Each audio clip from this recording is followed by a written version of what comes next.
अस्सलाम वालेकुम नाज़रीन, तवानी से हक़सत न्यूज़ नाज़रीन तासा खबर शामिल करना लो। नौशहर फ़रोज़ खां जाते Pakistan paramedical staff association RP 2076 ज़िले नौशहर फ़रोज़ पारां district health officer Naushahro Feroze doctor Sikandar Ali Kalhoro जी ईमान में सिविल अस्पताल नौशहर फ़रोज़ में दावत जो एहतमाम कयो वियो, जॾहिं PMA जे ज़िले सेक्रेटरी डॉक्टर ख़ादिम हुसैन मंगरियो, सूबाई सदर ख़ादिम हुसैन मस्तोई, सूबाई चीफ ऑर्गेनाइजेशन हिज़्बुल्लाह राजपर ऐं अकाउंटेंट सुहेल अहमद राजपर ख़ुसूसी शिरकत कई, जॾहिं त ज़िले ऐं यूनिट काबीना गुलाबनि जे गुलनि जिया पतियुनि सां संदसि शानदार आजा करे खेनि सिंध जी सकाफ़त अजरक ऐं टोपी तोहफ़े तौरु पहिराई वई।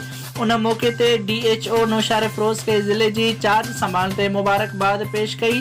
ब्यूरो चीफ मंज़ूर मलिक, हक़सत न्यूज़, नौशहर फ़रोज़।